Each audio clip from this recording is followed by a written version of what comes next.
Bienvenidos a esta alarma, bienvenidos a un programa más y bienvenidos a lo que está ocurriendo con la gran corrupción con mayúsculas, el caso Pujol. El caso Pujol pasa ya a juicio oral, se ha aceptado la inmensa mayoría de las cuestiones que antes se rebatían, que desde el separatismo se decía se lo está inventando el centralismo, bueno, pues ya está directamente en juicio oral, porque lo que eran evidencias se han convertido en pruebas, lo que eran indicios han pasado a ser argumentos de peso y los jueces consideran que por supuestísimo que esto tiene que ser juzgado. Estamos hablando de un caso en el que el rastro de la pista abarca a 3.200 millones de euros. Es decir, los casi 700 u 800, dependiendo de cómo se midan, millones de euros de los ERE, se quedaría pequeño, pese a ser el caso de los ERE y el Partido Socialista en Andalucía el mayor caso de corrupción de toda Europa y de toda la historia europea. Bueno, ahí simplemente doy una piedrecita. A un gobierno se le expulsó de la gobernabilidad de España, se le expulsó con una moción de censura entre mayo y junio de 2018, era el gobierno del Partido Popular y fue por una acusación que tuvo una condena para unas determinadas personas, una condena puesta por la justicia y perfectamente avalada y perfectamente justificada por determinadas pruebas. Pero que para el caso del Partido Popular, que era lo que se buscaba, no lo condenó, sino que lo responsabilizó por responsabilidad civil, título lucrativo, 230.000 euros. Y cayó un gobierno. Y yo me pregunto, ¿qué tiene que ocurrir con un partido socialista que ahora se enfrenta a un caso en el Ministerio de Transportes? Un caso de evidente corrupción, de amaño, de concesión de obras. Anda, lo mismo que Gürtel. ¿Qué tiene que ocurrir para las alianzas y para un gobierno en la Generalitat de la vieja convergencia? Que está en juicio oral por un juicio, repito, en el que la pista del dinero podría incluso superar los 3.000 millones de euros. ¿Qué tiene que ocurrir para un partido, el Partido Socialista, que ha sido en determinadas personas, 2 presidentes del Partido Socialista, condenados en Andalucía por el mayor caso de corrupción de toda la historia europea? ¿Qué tiene que ocurrir? ¿Una cosa distinta a lo que le pasó al Partido Popular? Empezamos.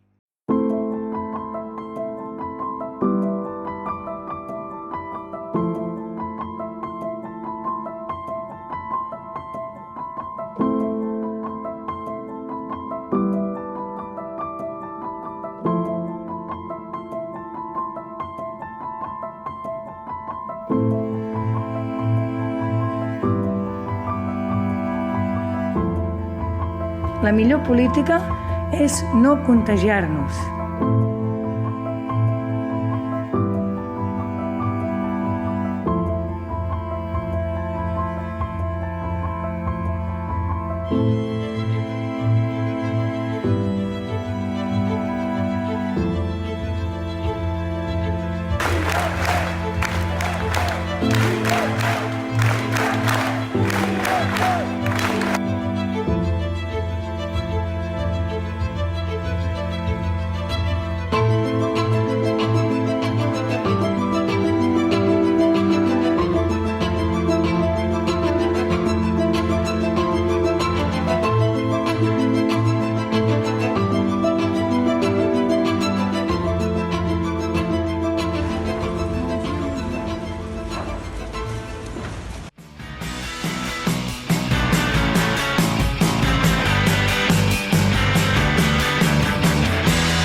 Bueno, voy a presentar ya la mesa de nuestros contertulios. Veo por ahí a Carlos García. Carlos, bienvenido, ¿cómo estás? Hola, muy bien. Estupendamente, un placer estar aquí con Bueno, vosotros, Carlos, contigo vamos a hablar... Carlos, de una cuestión que ha ocurrido que no es de importancia pequeña en el País Vasco. Pedisteis un recuento, esperasteis a que hubiese ese recuento del voto cera y resulta que lo que ha pasado es que Bildu ha perdido uno de sus diputados y se lo da al Partido Popular. Dicho de otra manera, al Partido Popular le correspondía desde el minuto 1, pero bueno, no había aparecido en el recuento inicial. Resultado, en estos momentos, Bildu, con sus 22 que se convierten en 21, con sus 10 diputados que pretendía sumar del Partido Socialista y con los 6 que pretendía sumar de Podemos, ya no suma los 38 de mayoría absoluta, Carlos. Es decir, que ese diputado que habéis ganado, que lo habéis ganado para Luis Gordillo, para una persona de Ciudadanos, y vais en coalición, no solamente lo habéis ganado para el constitucionalismo, sino que se lo habéis quitado a los proetarras. Me imagino que estarás eufórico, Carlos. Pues sí, la verdad es que son varios motivos unidos para estar contento con haber recuperado este escaño, que como muy bien has dicho, no es que hayamos arrebatado literalmente, sino que nos correspondía, porque la voluntad de los ciudadanos vascos, en este caso concreto de los vizcaínos y más en concreto de los bilbaínos, era claramente el otorgar ese escaño al Partido Popular, que en la noche electoral se nos retiró en el 99,56% del escrutinio en favor de Bildu y por unos errores bastante graves que afortunadamente hemos podido subsanar después de revisar más de 50.000 datos de las 3.000 mesas electorales de la circunscripción de Vizcaya. La verdad es que ha sido un trabajo arduo, ha sido un trabajo difícil, pero ha merecido la pena, porque recuperar un sexto escaño para el Partido Popular, repetir y mantener nuestros 2 escaños que teníamos en Vizcaya y conseguir además arrebatárselo a Bildu supone no solo políticamente algo importante, sino que además de facto de cara a los vascos y al País Vasco es algo fundamental, porque bloquea e impide un posible gobierno de los partidos de Pedro Sánchez, Otegi y Pablo Iglesias, que en estos momentos tendrían 37 escaños gracias a haber perdido ese escaño con el que tenían el día de la noche electoral 38, que suponía mayoría absoluta, lo cual hubiese supuesto un auténtico desastre de poder producirse ese gobierno para el País Vasco. Y con este escaño que ha obtenido la candidatura de Carlos Iturgaiz, pues sumado a los otros 5 que ya teníamos, estos 6 escaños bloquean e impiden durante todo el mandato esa posibilidad de gobierno, que sería un auténtico desastre no solo para el País Vasco, sino para el conjunto de España. Por lo tanto, pues no podemos estar más contentos por un escaño más útil y que demuestra una vez más de la importancia y lo fundamental que es el voto de todos y cada uno de los ciudadanos, que a veces por muy poquitos votos cambia absolutamente el panorama electoral, y en este caso pues ha cambiado, entiendo, que para bien, no solo, insisto, para el Partido Popular, sino para el constitucionalismo, para el País Vasco y para el conjunto de España.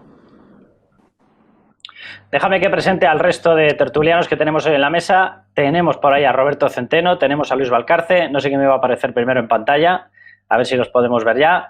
Porque además con Roberto Centeno quería yo hablar del tema de los Puyol, quería yo hablar de qué es lo que ha ocurrido, porque el juez de la Mata ve indicios, por supuesto, para llevar al banquillo al expresidente de la Generalitat, al molt honorable. No sé si ahora estos partidos que piden sistemáticamente, Roberto, ¿cómo estás? Estos partidos que piden sistemáticamente que hay que retirar las condecoraciones, que hay que retirar las indicaciones, se retirará lo de molt honorable para una persona que está batiendo el récord de millones llevados a juicio por corrupción y miembros de familia llevados a juicio. Sí, bueno, como ha señalado un poco en la introducción, después de 6 años de instrucción, y aquí nos encontramos con la primera anomalía, porque, hombre, a los militares que juzgaron por el golpe lo juzgaron en meses, y a este caballero han tardado 6 años de instrucción. Algunos malpensados señalan que esto ha sido debido a que estaban esperando a que, dada la avanzada edad del señor Pujol, el capellán de la parroquia, como se le llama coloquialmente, se muriera, y entonces no hubiera lugar a esto. Pero la verdad es que está durando, y al final han sacado este tema que cuando uno lo lee parece una cosa, bueno, es realmente una cosa tremenda, porque están hablando de una organización criminal. Una organización criminal es una organización, valga la redundancia, que está estructurada y preparada para delinquir, es decir, una mafia, donde además estaba toda la familia, estaban los hijos, estaban los hermanos, y en total hay 18 personas. Los delitos son organización criminal, blanqueo de capitales contra la hacienda pública y falsedad documental. Bueno, yo en cualquier otro país o en cualquier otro sitio uno pensaría que verdaderamente ya con esto se les va a caer el pelo a esta organización criminal, a esta mafia. Yo la verdad es que tengo muchísimas dudas. De hecho, yo pensaba inicialmente, antes de hablar con algunos juristas amigos, que podríamos encontrarnos, en el mejor de los casos, con otra Marchenada. Es decir, que harían la presentación de pruebas y todo lo que es el juicio sería contundente para condenar a todos los años del mundo a esta banda, y después, a la hora de condenar, se bajarían los pantalones como se los bajó Marchena con el 1, que ya están todos en la calle, que debería caérsele la cara de vergüenza. Bien, pues yo creo que desgraciadamente no va a llegar esto a ser ni una marchenada. Tengo que decir que Jordi Pujol realmente la primera encontronazo tremendo con la justicia, y que se libró de la cárcel gracias al rey emérito, que convenció a Felipe González para que no fuese a la cárcel y que lo sobreseyera todo, fue el tema de Banca Catalana en el año 1984. Y a partir de aquí, él se dio cuenta perfectamente de que podía robar con una total impunidad. Y luego, una vez puesto en marcha el proceso separatista en Cataluña, pues con mayor facilidad, porque de esa manera siempre cualquier acusación contra él siempre podía, digamos, evitarla envolviéndose en la bandera catalana y diciendo que eso era una acusación falsa de un Estado totalitario contra él, porque él era el líder, y lo era, y lo sigue siendo de alguna manera, desde un punto de vista, no de un punto de vista formal, pero sí desde un punto de vista de que fue un poco el que empezó el proceso, porque ahora se han inventado una historia que es verdaderamente increíble, que resulta que este caballero, en el año 1940, cuando tenía 10 años, en un pajar, en una iglesia, en un monte por el norte de Cataluña, se le apareció el Espíritu Santo y le dijo que él era quien iba a llevar a Cataluña a la independencia. Y ahora lo están convirtiendo en un lugar de culto. Lo han reformado, la Generalitat, y lo van a querer convertir en un lugar de culto. Pero bueno, vamos a ver. Lo que yo creo que va a pasar, primero, que varias de las acusaciones, por ejemplo, el delito contra la hacienda pública, justo antes de que empezara la pandemia, la agencia tributaria, que a cualquier ciudadano, por el mero hecho de serlo, le tritura totalmente, sacó una nota diciendo que el tema de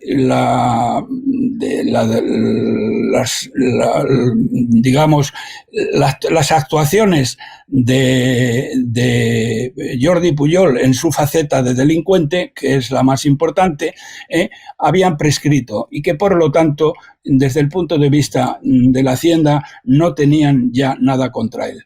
Hombre, verdaderamente que la Hacienda, que la agencia tributaria nos salga con esto es para caerse de risa, porque ellos llevaban sabiendo que este era un delincuente y que estaba ocultando dinero a la hacienda pública, y no están haciendo nada, igual que no están haciendo nada contra el dinero que está ocultando el señor Zapatero, que lo percibe de la dictadura venezolana.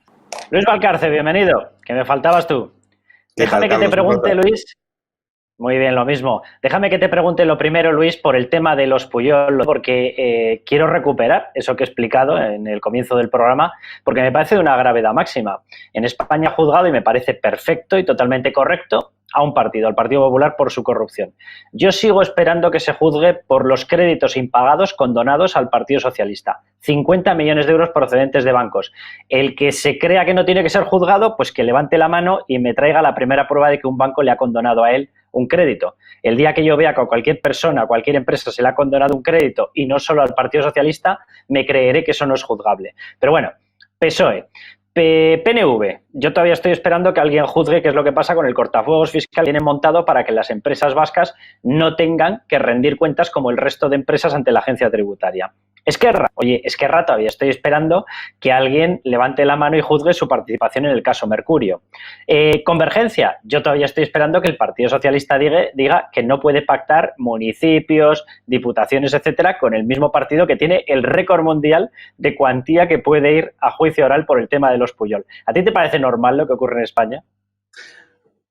Bueno, ni a mí me parece, ni a ti. Tú sabes muy bien que tú estás sacando unas informaciones terribles sobre lo que es la corrupción que hay en este momento en el Ministerio de Transporte. Las estamos siguiendo muy atentamente, te damos la enhorabuena. Fíjate, tú ya lo has dicho, en esas informaciones hay un audio en el cual se ve las presiones desde el gobierno hacia un técnico para amañar una contratación. En todo el caso Gürtel no hay un audio como ese. No hay un audio como ese. Es decir, es impresionante que teniendo un audio de semejante potencia todavía haya gente que entienda que la moción de censura que derribó a Mariano Rajoy por el tema de la Gürtel y tal no sea comparable con esto. Y que esto, por supuesto, en las televisiones, en las escaletas, tú no lo vas a ver. El caso Pujol. decía Roberto, lo explicaba perfectamente, yo quiero recordar algunas cosas. Yo quiero recordar que Hacienda a Jordi Pujol le perdonó casi 900.000 euros de ese delito del cual hablaba Roberto que había prescrito. Montoro dijo que conocía la fortuna de los Pujol desde el año 2000. Desde el año 2000, ya sabían perfectamente. Lo que estamos viendo y lo que el auto de José de la Mata, lo que es gravísimo, es que en Cataluña no se podía hacer negocios sin las clásicas mordidas, sin pasar por la ventanilla del capellán de la parroquia, como le llamaba Roberto, y la madre superiora, es decir, Marta Ferrusola. Entonces, lo que hay en esta investigación es que había que pagar a la familia Pujol, para que poder hacer negocios, ya no te digo como contraprestación, no, para poder hacer negocios sin que te molesten. Es decir, en un país, en una democracia, aquí tendríamos el caso, ya iríamos, porque estos son Los Sopranos, es decir, iríamos por la 7ª temporada de la serie de los Pujol, porque aquí estamos perfectamente ante Los Sopranos de Cataluña, es decir, gente que tenía empresarios que tenían que pagar para poder hacer negocios y para poder prosperar. Es absolutamente indigno. Pero no nos equivoquemos, son las dos caras de la misma moneda. Vamos a hablar ahora del caso Junqueras y demás. Es decir, Jordi Pujol fue protegido por Felipe González. Jordi Pujol fue protegido por el grupo Prisa, que sacó las investigaciones, empezó a sacar las investigaciones de Banca Catalana y las tuvo que encajonar, como reconoció Juan Luis Cebrián en sus memorias y como reconoció el mismo Jesús Polanco en vida. Jordi Pujol fue protegido por José María Aznar, por el Pacto del Majestic y, por supuesto, después protegido por Zapatero y por los que vinieron después. Es decir, solamente se empezó a desempolvar la corrupción que todo el mundo sabía de Jordi Pujol cuando Artur Mas inicia su deriva hacia el independentismo. Y eso es una auténtica vergüenza, ya no lo que se roba en Cataluña, sino que no haya habido un Estado que haya podido enjuiciar a Pujol en tiempo y forma. Esperaban que se muera, efectivamente. Pujol parece ser eterno, pues entonces ahora habrá que hacer algo para que este señor vaya a la cárcel, porque, claro, tú no puedes sacar a los golpistas del 1 de octubre a la calle, tener a Urdangarín en prisión y Pujol caminando libremente. Efectivamente, ya la gente en algún momento, cuando a la gente se le caiga la ficha, empezará a pedir explicaciones.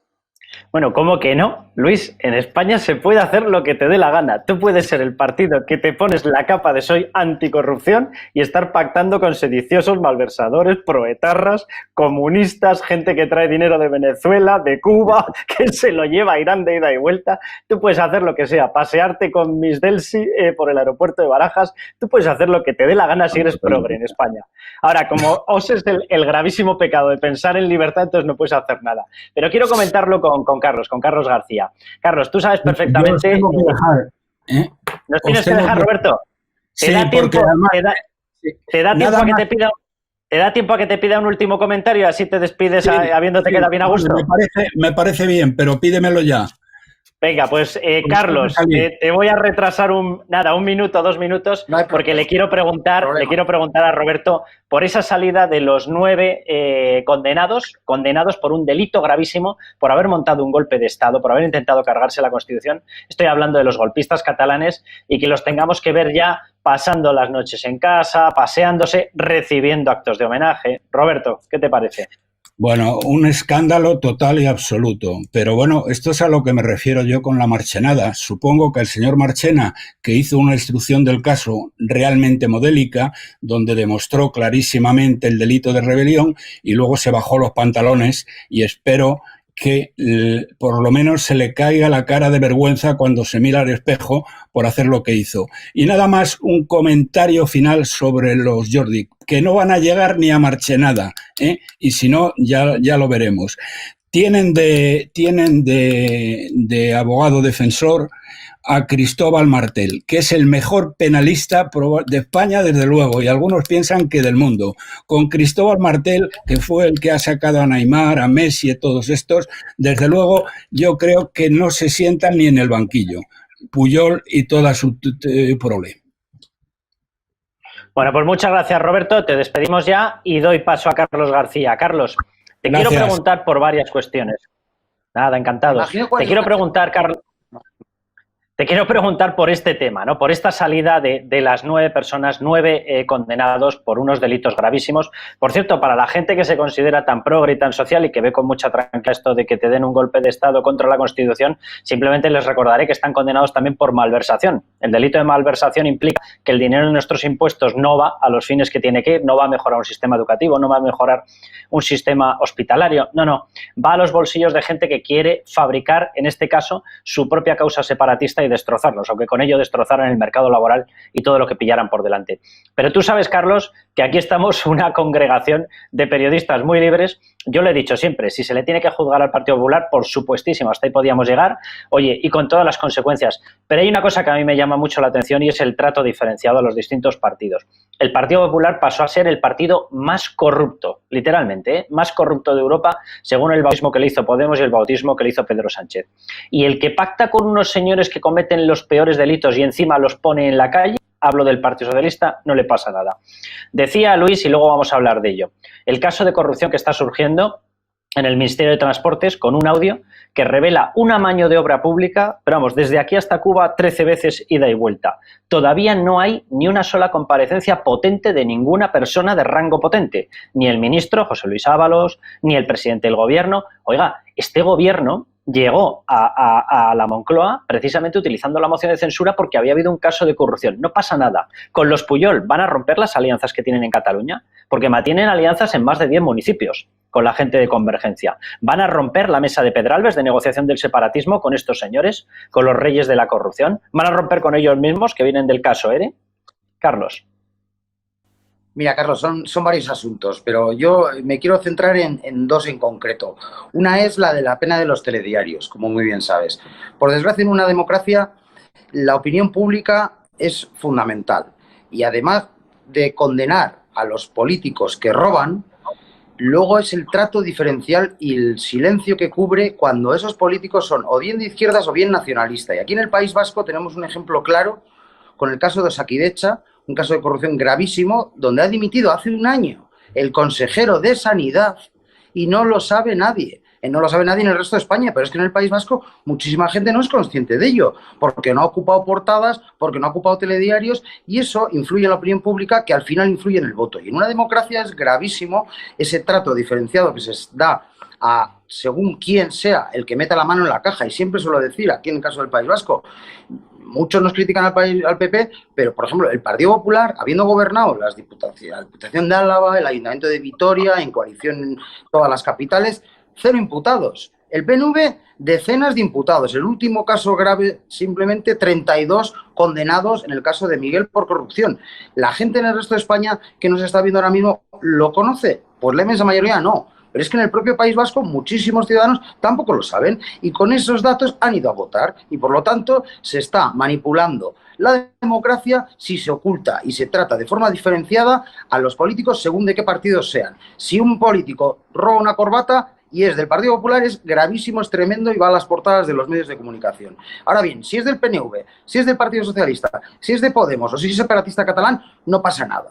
Y ahora bien, en segundo lugar, quiero también poner de manifiesto la gravedad de los robos y de la corrupción, porque tampoco es lo mismo, es gravísimo y tiene que ir a la cárcel el que roba para metérselo al bolsillo, pero el que roba para destinar ese dinero a dividir España, a romper España, a dar un golpe de Estado, a romper la convivencia, a arruinar Cataluña, eso es aún más grave y eso hay que decirlo como es, con todas las letras. Y otra corrupción aún más grave que además se sigue blanqueando y me refiero a Bildu y al partido heredero de los terroristas. 10.000 empresarios vascos han sido robados, han sido extorsionados por esa organización terrorista y el señor Otegi y Bildu no ha pedido perdón. Entonces, ¿qué partidos son aquí más corruptos en España? Carlos, déjame...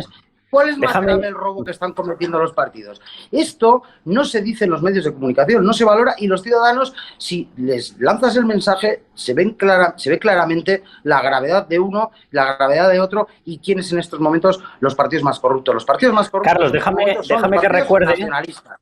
Déjame que recuerde. Carlos, termino ya. Se ve clarísimo este panorama. Déjame que recuerde el caso de Miguel, que tú lo mencionabas, es el caso más grave de corrupción que ha habido en el País Vasco. Afecta a uno de los clarísimos y principales socios del Partido Socialista. Es decir, mientras que aseguraba que el Partido Popular no podía tener ningún trato con el Partido Socialista porque el Partido Popular estaba manchado por la corrupción por 230.000 euros en responsabilidad civil a título lucrativo, el número 2 del PNV en Álava era condenado a 13 años más 20 y pico personas por haberse montado una trama en la cual ha habido malversación de fondos públicos, falsedad documental, tráfico de influencias, blanqueo de capitales y asociación ilícita. Toma ya casi que lo dejo ahí, no va a ser que ocupemos todo el programa. Y la trama consistía directamente en pedir dinero para poder acceder a determinadas licitaciones, obras, espacios, contratos públicos, vamos, lo que viene siendo una Gürtel, Carlos. Sí, sí, desde luego. Y otra corrupción que además lo hace muy inteligente el PNV, que es aún más grave que meterse el dinero al bolsillo, y es la corrupción de dar los puestos de trabajo y de empleo públicos para toda la vida a sus correligionarios. Y ese es el caso de Osakidetza, donde se pasó los exámenes de las oposiciones para el Servicio Vasco de Salud y se les pilló pues a decenas, a centenas de personas con el examen. Y eso es gravísimo porque están dando trabajo para toda la vida a sus militantes, excluyendo al resto de la población. Y ese es el motivo por el que ha dimitido el consejero de Sanidad, señor Darpón. Y es una cosa que está totalmente tapada, totalmente oculta y que es desconocida por gran parte de la población. Y a mí me parece tan corrupto o más el que roba y trapichea con puestos de trabajo públicos que el que lo hace con dinero. Porque esos puestos de trabajo públicos son mucho dinero para toda la vida para esas personas que van a estar además agradecidas y al servicio de ese partido. Y esa es la red clientelar que ha tejido durante décadas el nacionalismo en el País Vasco, que es similar también y se acerca mucho a la que ha tejido el socialismo en Andalucía y el nacionalismo en Cataluña. Pero en definitiva, esos casos de corrupción no quedan impunes porque sí es que se les condenan, pero sí es verdad que existe un silencio y se corre un tupido velo sobre ellos para que no afecten a la opinión pública y para que los ciudadanos no sean conscientes de esa situación gravísima y que está además adulterando los resultados y la democracia, ya que la opinión pública y los ciudadanos van a votar con los datos y con la información que tienen. Y si esta información no tienen acceso a ella, no han sido informados de ella, no votan en libertad y no pueden valorar a los partidos políticos como se merecen. Insisto, el partido más corrupto del País Vasco es el PNV. Y el segundo más corrupto, o el primero por gravedad, es Bildu, que son los herederos de ETA que han robado miles de millones. En Cataluña son los nacionalistas que han robado dinero a mansalva con el 3%, pero sobre todo, además de robarlo, han destinado parte de ese dinero a algo que es gravísimo y que es terrible, como un golpe de Estado que ha intentado romper España, dividirla y separar a la población de Cataluña. Todavía tengo yo clavado, Luis Valcarce, y quiero que veamos las imágenes del homenaje que se le ha realizado a Cuixart, como si fuese un héroe, una persona condenada por el golpe de Estado separatista en Cataluña, pero todavía tengo yo clavadas las imágenes cuando pasó por la Comisión Parlamentaria, por el Parlamento de Cataluña, a declarar Jordi Pujol, aquellos momentos en los que venía de lanzar la famosa frase de ¿qué coño es eso de la UDEF? Bueno, después de ese pronunciamiento propio de la Universidad de Coimbra, recuerdo que pasó y el trato que le dio la CUP, la muy revolucionaria, muy marxista y muy antisistema CUP, al gran padrino de la corrupción en Cataluña. David Fernández. Efectivamente. David Fernández. Él estaba más acostumbrado a reventar escenarios en el Mobile World Congress, que como todo el mundo sabe es lo peor que le ha pasado a Cataluña, ¿verdad? Lo digo con toda la ironía, es uno de los grandes alicientes para la creación de empleo y el desarrollo de Cataluña, y ahí sí, ahí se explaya él, ahí hace sus actos revolucionarios, pero cuando tiene un mafioso delante, se pone como un corderito y se pone en posición puff para que el señor padrino apoye los pies. Luis, quiero que veamos esas imágenes del homenaje y nos las comentas.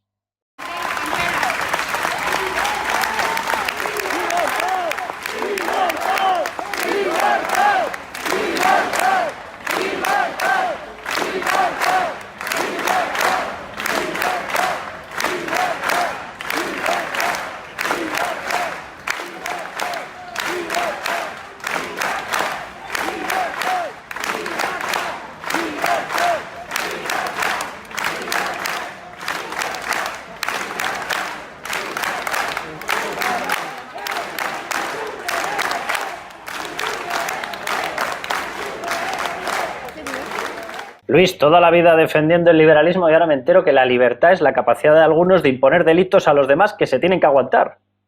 Sí, la libertad es pasarte el Estado de Derecho por el forro como han hecho estos tíos, que, bueno, después yo pensé que ibas a decir que te acordabas de las imágenes cuando estaba en el juicio del 1 de octubre y ahí se les veía todos modositos, a Junqueras diciendo que amaba a España, a este diciendo que en ningún momento quiso rebelarse contra el Estado porque estaban así, se les había fruncido así, y ahora, claro, ahora son recibidos como héroes. Bueno, una muchedumbre también, hay que decir que la que estaba en la foto era Muriel Casals, a la que él le rinde veneración, ¿no? Era un acto organizado por la Omnium y también en OK Diario estábamos leyendo cómo la muchedumbre recibió a Oriol Junqueras en su pueblo en pleno rebrote, ¿no?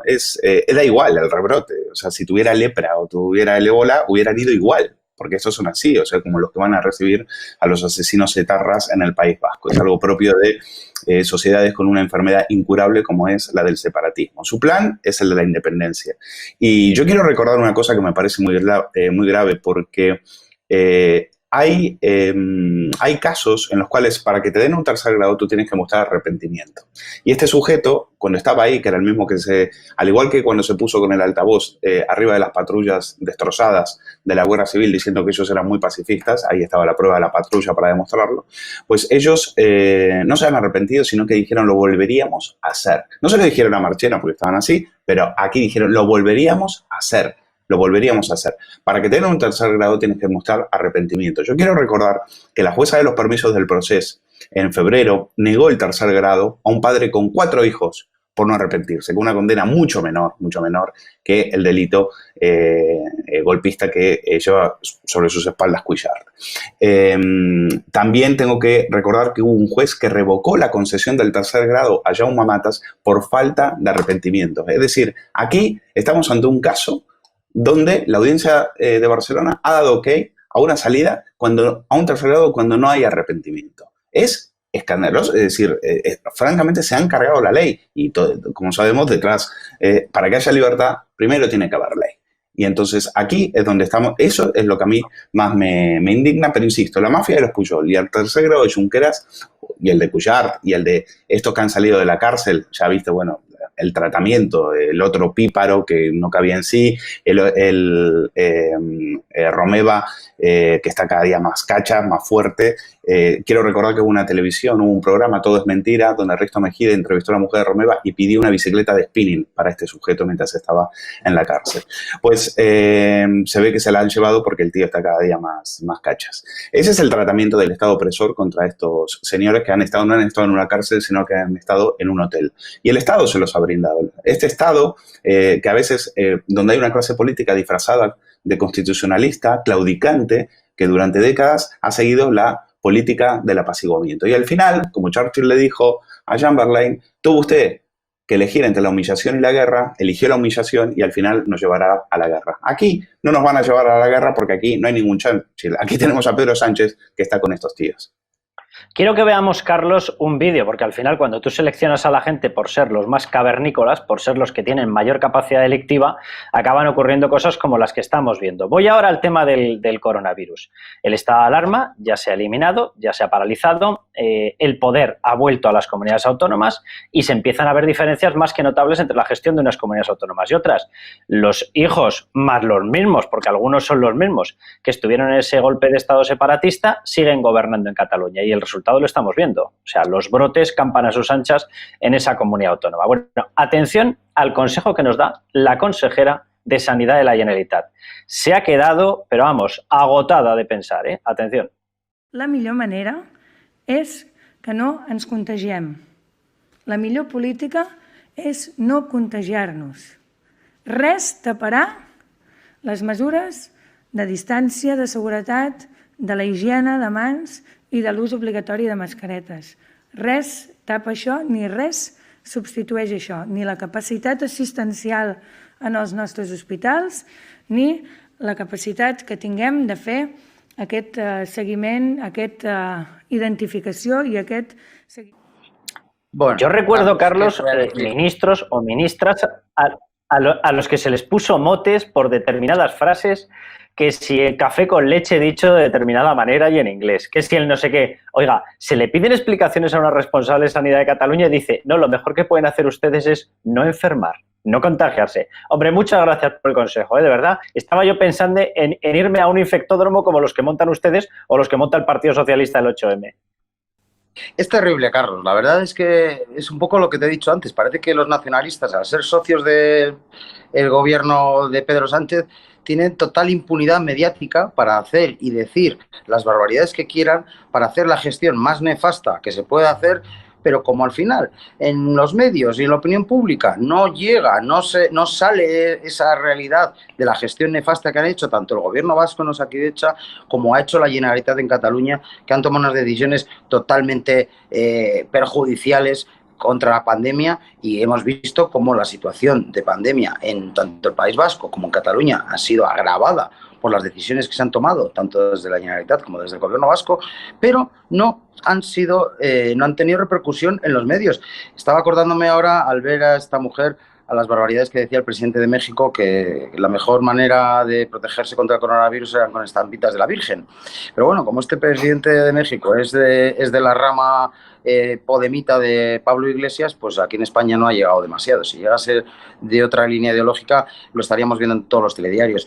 Pero no todos se acuerdan de los abucheos que ha tenido el Lehendakari Urkullu de los sanitarios del Hospital de Cruces, donde más de 400 sanitarios se han infectado. Si llega a ser ese abucheo al presidente de la Junta de Andalucía, al presidente de Galicia, Núñez Feijóo, al presidente de Castilla-León o a la presidenta de la Comunidad de Madrid o al de Murcia, estaríamos viéndolo todos los días durante los 2 meses pasados y durante los 2 próximos meses. Ahora bien, esta barbaridad que ha dicho la consejera de Sanidad de la Generalitat de Cataluña, por desgracia, como son amigos, socios y necesarios para Pedro Sánchez, pues no lo vamos a estar viendo una y otra vez en los medios de comunicación. Como he dicho antes, la democracia se sustenta en la opinión pública y en la decisión de los ciudadanos, y para eso tienen que estar bien informados. Por eso también, Carlos, y no quiero que sirva como un halago inmerecido, sino dar la importancia que tiene el trabajo que hacéis, tanto tú como este medio estado de alarma, para informar a la ciudadanía de cosas que en otros lugares no van a poder ver. Bueno, déjame que le pregunte a Luis y que vayamos entrando en harina de la gorda, en harina de la profunda. Luis, lo que está ocurriendo, porque evidentemente la Fiscalía en Ginebra, la Fiscalía española están investigando movimientos de dinero, aparición de cuentas, grabaciones de Corina, que están dejando en una situación de muy difícil explicación al rey emérito don Juan Carlos. Esto es una cuestión, los periódicos hacen evidentemente su función, la tienen que hacer, así funcionan los sistemas democráticos, el sistema judicial tiene que hacer también, por supuestísimo, su papel, tiene que investigarlo. Otra cuestión es para qué utilizan determinadas personas esta carga de profundidad, porque dirigida contra el que es responsable, penalmente tiene todo el sentido. Dirigida contra el que no es responsable, y estoy pensando ya en el hijo de don Juan Carlos, es decir, en el actual rey, en don Felipe, es cuando evidentemente denota un tufo, un hedor a que se pretende utilizar esto para acabar con la monarquía parlamentaria, con la institución monárquica. Cosa en la cual se encuentran en estos momentos Podemos, Esquerra, Bildu, Compromís, etcétera, etcétera, todos ellos, Junts per Cat, toda esta patulea de partidos.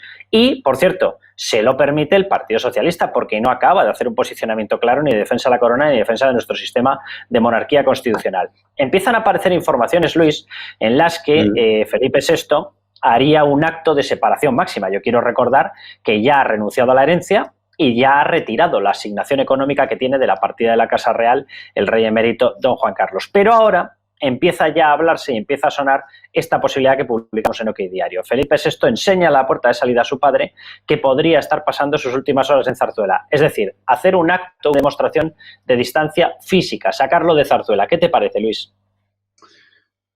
Bueno, Felipe VI ha estado haciendo todos los gestos habidos y por haber para intentar desmarcarse de los casos de presunta corrupción del rey emérito. Eso está claro y así lo demostró. El caso para mí, en ese sentido emblemático, es el de Urdangarín, incluso quitándole los cargos a su propia hermana, su propio yerno. Es decir, el desmarque fue absoluto, y eso le trajo dolores de cabeza, tuvo que asumir una responsabilidad. Es decir, en ese sentido, Felipe VI no es sospechoso y se sabe hacia dónde quiere ir. Si la pregunta que tú me haces es, ¿apoya a Pedro Sánchez a la monarquía o la va a dejar caer? Yo creo que Sánchez va a hacer todo lo que sea por debilitarlo. Eso está claro. Sánchez se ha hecho con la hoja de ruta de Podemos, que tampoco era muy diferente a la que tenía Zapatero. Para mí, yo siempre me acuerdo de cuando Sánchez, una vez echado de la Secretaría General del PSOE en el 2016, va a llorar al hombro de Évole y le dice: me equivoqué al tachar a Podemos de populista. El PSOE tiene que trabajar codo a codo con Podemos. Y yo creo que ahí no mentía. Creo que ahí, a partir de ahí, empezamos a conocer al auténtico Sánchez. Entonces, yo creo que han entendido, la hoja de ruta ahora, en este momento, es hacia la República. España puede ser el país que, una vez más, como pasó en los años 30, lleguemos a la República con toda la opinión pública, con la gran mayoría de la opinión pública en contra. No es una preocupación, por más digan lo que digan las encuestas, al español de a pie el rey emérito ya está amortizado y la monarquía no está en cuestión. Pero como pasó en los años 30, puede ser que lleguemos a una república sin que la gente lo haya votado por ello o lo haya querido, porque en aquellas elecciones municipales, como sabéis, no ganaron la república, sino que más bien ganaron los votos monárquicos.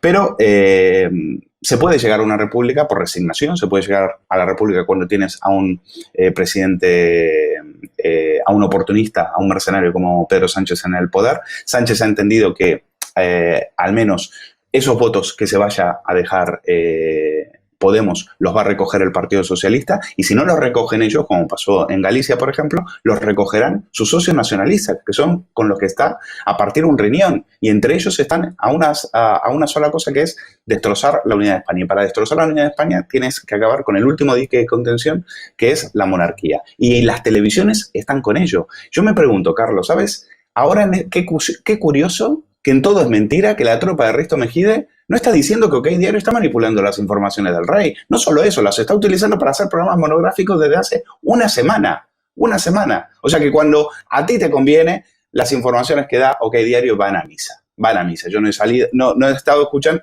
los he estado viendo todos estos días y les han dedicado monográficos al rey emérito, porque el rey emérito en este momento también sirve para distraer, para tapar, para ocultar los líos de Iglesias, que son al mismo tiempo los líos de Pedro Sánchez. Le quiero preguntar a Carlos García también por este asunto. Podríamos hacer chance y decir que a lo mejor el propio Pedro Sánchez ha llegado al convencimiento de que la mejor manera de mantener la monarquía es directamente que abdique en él, ¿no? Don Felipe, porque como hace actos protocolarios en los cuales suplanta el papel del rey, pues todo es posible. Pero si vamos al fondo, Carlos, te lo quiero preguntar. El Partido Socialista siempre ha tenido, desde el inicio de la etapa de don Juan Carlos, una alianza muy cerrada con don Juan Carlos. Eso lo sabe cualquier persona. De hecho, es Vox Populi el famoso pacto de lo que tengas que hacer, hazlo fuera de España para que no tengamos problemas, ni tú ni yo. Es decir, el gran valedor de lo que estamos viendo en estos momentos y de ese sistema de anulación de controles, por decirlo de alguna manera, no fue el Partido Popular, fue el Partido Socialista. Pero este Partido Socialista, y eso también lo sabemos todos, es distinto.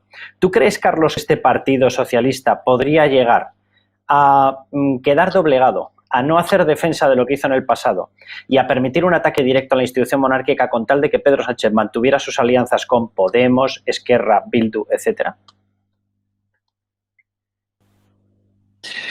Pues mira, en primer lugar, casualmente me lo preguntas, ayer mismo estuvo Su Majestad el Rey en Bilbao y la verdad es que fue muy bien acogido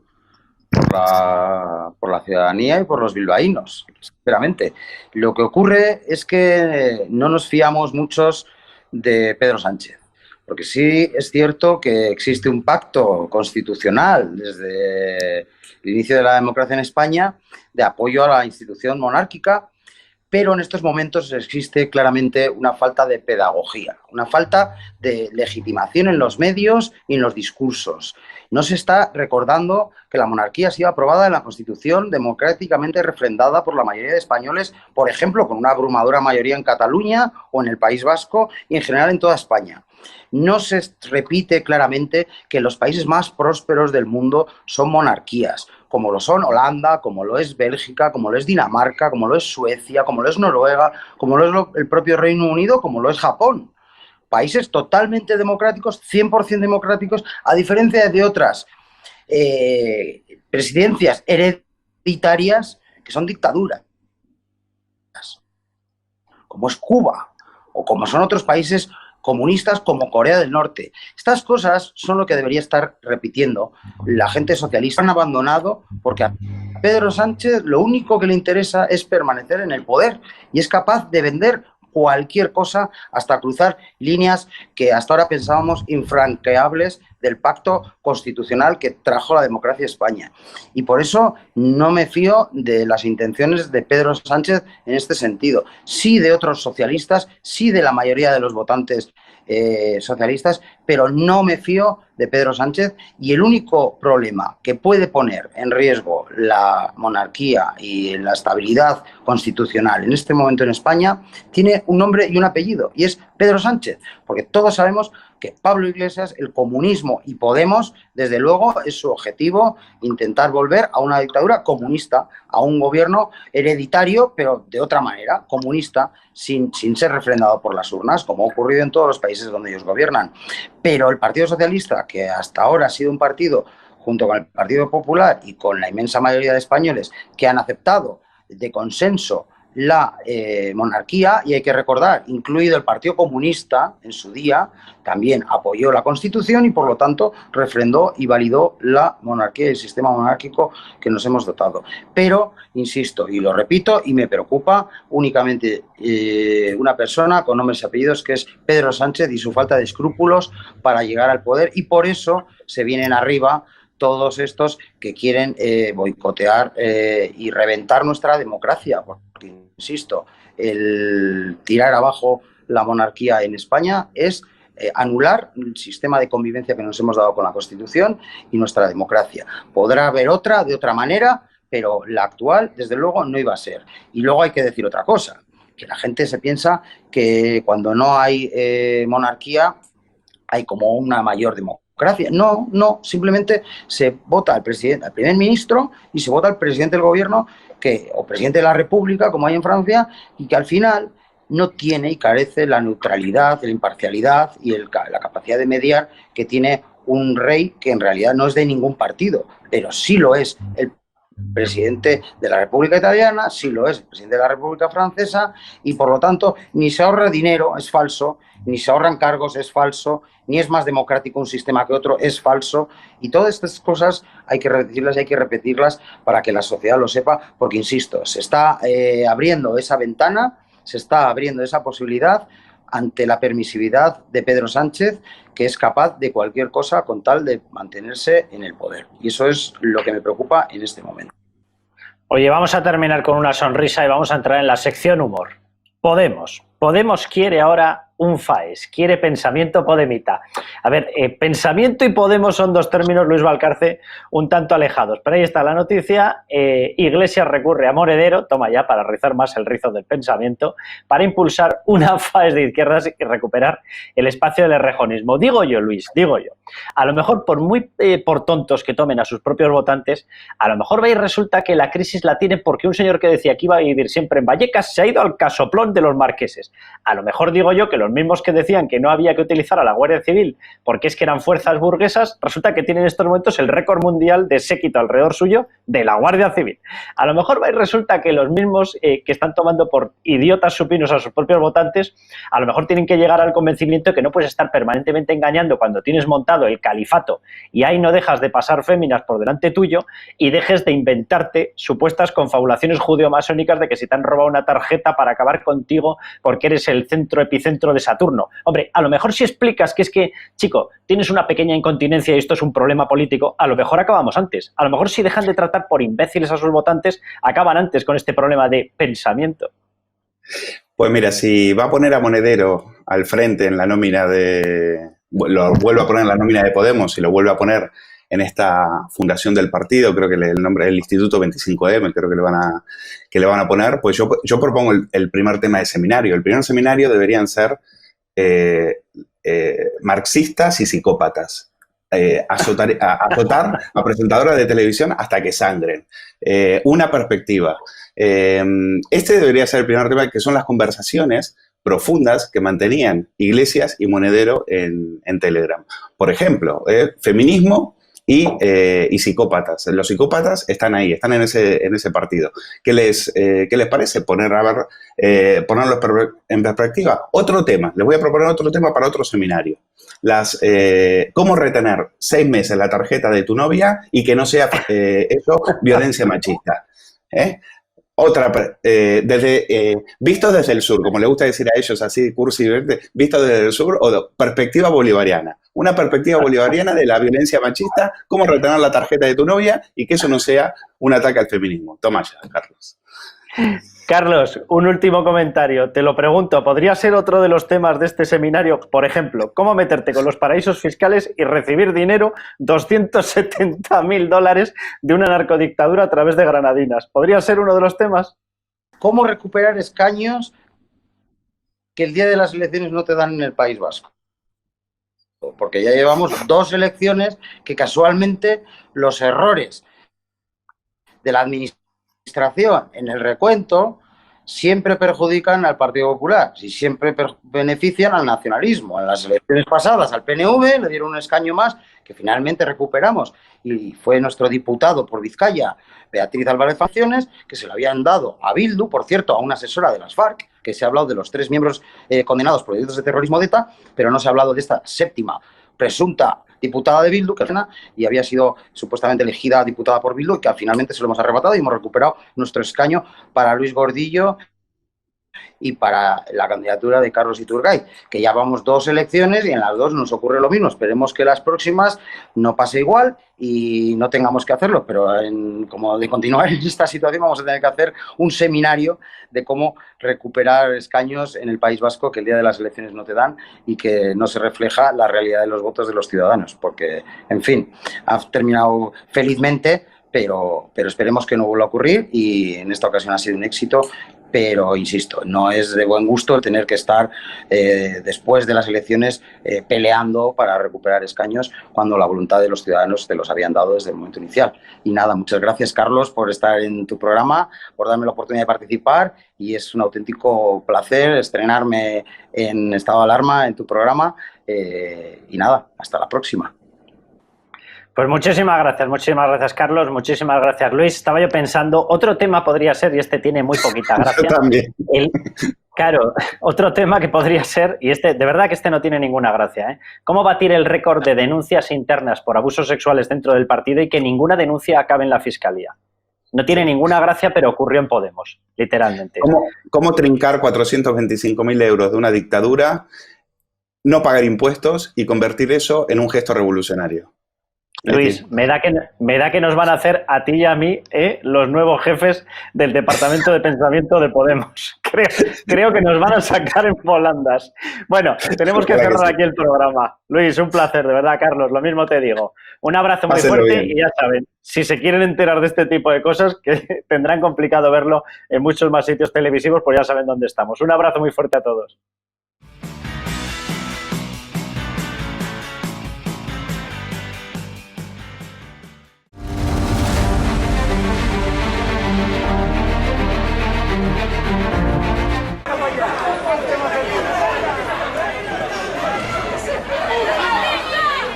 Quieren que vaya, se están metiendo conmigo. Cabrón, hijo de puta. ¡Fuera! ¡Fuera, que os vayas, tío! ¡Que te pires! ¡Venga, que me das, tío! ¡Pírate! ¡Pírate, que no queremos fascistas aquí! ¡Fuérate! ¡Fascistas! ¡Sí, sí! ¡Fascistas! ¡Fuera! ¡Fuera! ¡Fuera! ¡A tomar por culo! ¡Fascistas! ¿A qué venís aquí?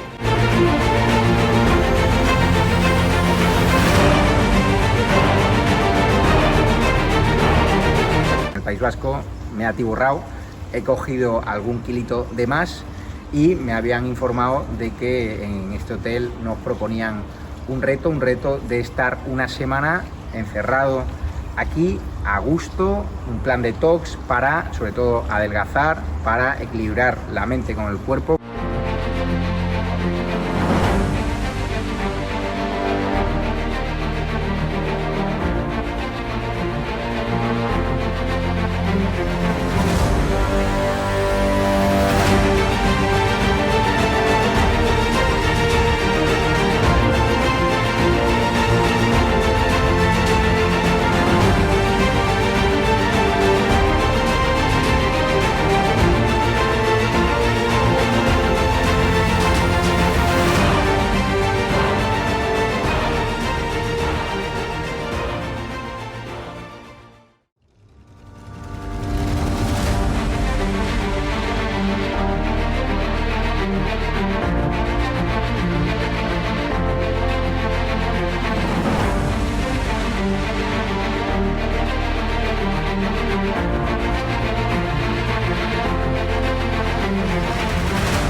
¿Quieres formar parte del club de miembros de Estado de Alarma? Sea un suscriptor premium y apuesta por un contenido libre que defiende a España. Te damos varias opciones. Echa un vistazo a las distintas categorías y dependiendo de la aportación que desees hacer, elige una. Con eso aportarás a que sigamos pudiendo crear este contenido.